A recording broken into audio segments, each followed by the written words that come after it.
way they planned it. Thank you to John Boy Boxing, John Hutchinson from Tiger Muay Thai over there, because we drilled that right hand consecutively for 3 months. We knew Pedro was heavy on the front leg.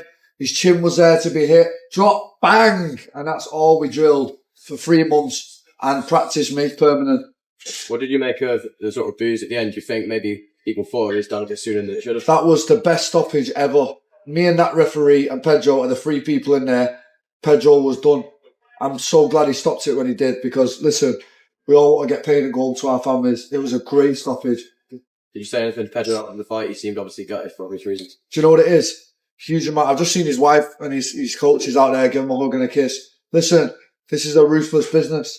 He's going back to SPG and John Camner, who's a good friend of mine, and Connor and all these people that, you know, it's not ideal that you fight these people, but this is the game that we're in.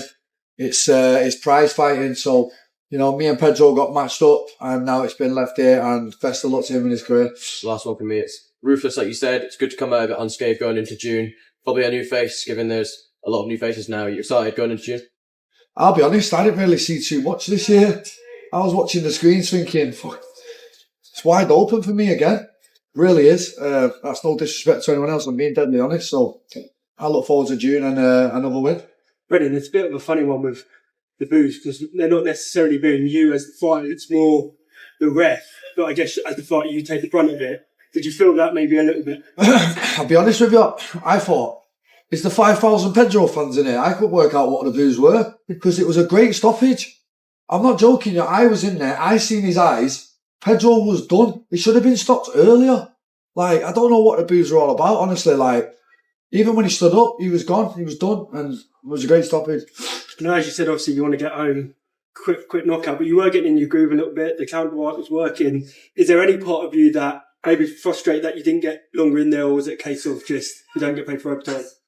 My coach was saying to me all week, you're not going to bust a sweat in this fight, you're going to knock him out in 1 shot, maybe 2. And I was like, fuck it. I was like, chill out, mate. You weren't wrong. They can see what they can see. And yeah, we drilled that, like I say, we drilled that so many times. And the last time we diligently worked on the right hand was for Bubba Jenkins, and the same shot. I've got a very dangerous right hand, and now I'm learning to set it up better, and I'm drilling it better. And yeah, they don't even know how good my wrestling is. Like, they think they're going to wrestle me, but it's a nightmare matchup for anyone in this division. It really is. Were the nerves any different walking out there, obviously, because of last time, first time getting sort of stopped like that? Did you feel different coming out to the cage this time around? I'll be honest with you, it was so strange. There wasn't one single nerve tonight. Usually I'm a nervous fighter, like I'll be getting it, the butterflies will be going. And I was thinking to myself, at some point here, I'm going to get nervous. I was saying to my manager here, I was walking just before the fight, before we went to the arena, I was like, I'm not nervous at all there. I said, this is going to be the best performance of my life, this, watch. Don't know, I just felt it tonight. Sometimes you're on, sometimes you're off. Tonight was that night, the wake up went perfect, the count went perfect, and that is Brendan Loughnane at 100%, and that's what I can provide when I'm at 100%. Brendan over here, you talked about that time off. When you got out here to fight week, did you feel like it had all paid off? Like, you know what? Mentally, I'm refreshed. Physically, the body's feeling it. Did it all pay off when you got to the cage? Well, results speak for themselves, don't they? That was the best Brendan Loughnane. I don't make excuses for fights, but that's the first time I've been healthy in so long. That's the first time I've been a healthy Brendan, and I was so excited to show you all how good a healthy Brendan is. And I think I put the featherweight division and the world on notice again. Like, Brendan's a serious contender. Yeah, sorry about that. They don't sponsor me anyway. I feel like people forgot about me after the knockout a bit. Like, oh yeah, Brendan, he wasn't that good anyway. He got knocked out. And I wanted to just show everyone that, I was half considering, can I really do this anymore after that knockout? I suffered from it, do you know what I mean? I was knocked out 15 minutes, didn't know where I was watching the knockout back like, wow, that was weird. Imagine that in over 50 contests. I've never been dropped, knocked out, anything. So I had to really think, is this me anymore? Then I started hard sparring again, realised that the chin still worked. And then the rest is history. I just bit down on my gum shield, got training, went to Thailand on Christmas Day. I started training for this moment on Christmas Day. So April 19th, I stand there in front of you over the moon. And then, Brendan, did you see Gabriel Braga's? I just seen it on the screen then. Yeah. I know amazing. You're probably warming up in the back. maybe a little too soon. It is just the first night of the regular season for the featherweights, but I think a lot of fans looking at the field, the two of you at the end of this thing. What are your thoughts? I agree. He looked very dangerous tonight. Shout out to Gabriel Barger as well, because he's gone through a lot recently.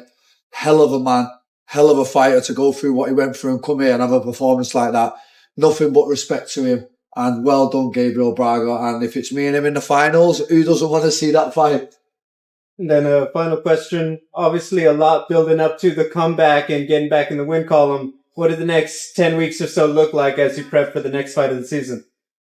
Is it 10 weeks? Because someone just said 8, so thank God it's 10. I don't know. Someone just went, you got 8 weeks? I went, what? I thought it was 10. Well, first of all, we're going to have a few Guinness tonight. Yeah, we're going to have a right few Guinness because it's been a hard camp and I've earned it. I'm just happy, man. I'm just happy to get back in the win column. 15 knockouts in MMA. Who's got 15 KOs in MMA? I'm 4th in British history of MMA fighting. Just behind Conor and Bisping and them. I'm right up there with them. I think I might be the most active knockout artist that's not retired right now. I've got the most knockouts in my division. Who doesn't want to see Brendan fight? Do you know what I mean? Yeah, I got knocked out in my last fight, but I come back with a knockout. So I'm either getting knocked out or I'm knocking you out. So it's all action with Brendan. There was a lot. I'm not even going to try and shit on anyone else, but there was a lot of boring fights tonight. And me and Braga come in and lit the show up. Brendan, great performance. I'm wondering, you were walking around Chicago a lot, doing a lot of running. What was your favorite part of the city in this experience? Oh, I love Chicago, by the way. I'm really excited. Hey, Chicago's, you know what it reminds me of? Like a New York, but less busy. And it's a bit like Manchester where I'm from at home. It's like bricks and cold air and parks and grass and tree. Like, beautiful place. Don't leave till Monday afternoon. I've got my best mate here, got my manager, got my coaches. And we're all going to have a good time because you know what? All these guys have sacrificed time away from their loved ones as well. Everyone's come with me for a full week, left their wives and kids, just so I can pursue my dream. So thank you to them. Jose Diaz, Josh Gilmartin, Frank Hickman, and John Hutchinson. So thank you to them as well. And one more from me. How much are you going to push the PFL to bring the playoffs to England if you get there? That's not even crossed my mind, to be honest. But how good was London last year or year before? 2022, it was great. And who doesn't want to come back to England? Imagine the Manchester Arena, me and Gabriel Barger. Come on, I mean, who doesn't want to see that fight? So, yeah, I mean, I don't know if the semis is already set. Is it set, Tony?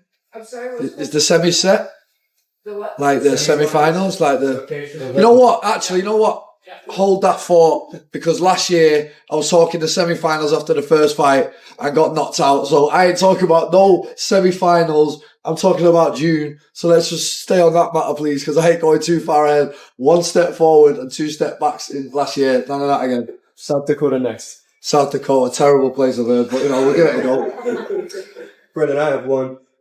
You hear a lot of fighters say that, after a big win, it's not always excitement, happiness. It's almost relief. Can you relate to that, or is it just happiness at this point? I had to battle a lot of my own demons to get back in there. Imagine, right? I worked my whole life to get a belt, and then I got financially free with the money. So then I was like, and then I got knocked out. So then it's like, you have to kind of gauge what you're doing it for at that point. And I wanted to do it to prove to everyone here and prove to myself that you can come back from a knockout. You know, you can come back from adversity. And I'm so happy that I did. I'm so happy that I went back to training and I followed my dream further, because guess what? We're only at chapter 2 or 3. Brendan's got absolutely loads of miles in the tank, and I can't wait to show you what's next. Thank you, Brendan. Congratulations. Thank you. Brendan over here. As someone from Chicago, I'm happy to hear that you enjoyed this city.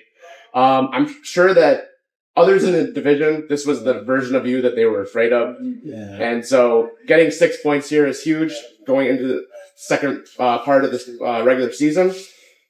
What's your message now for the rest of the way going into the playoffs? I mean, my message was clear. My message was violent. It was just violence, wasn't it? It was just Brendan on full pelt. If I could stay healthy this year, because this is my 4th season now, and I know how hard it is to stay healthy for a full year, training camps, weight cuts. So I know how hard it is. So I'm not counting my blessings yet. But what I will tell you all is when Brendan's on fire and Brendan's full healthy, that's the version that you're going to get. So let's hope I stay healthy and we keep getting performances like that. 34 years old, 15 knockouts and getting better. How about that? Have a great night in the city. Thank you. Thank you, Brandon. All good? Yep. Thanks, guys.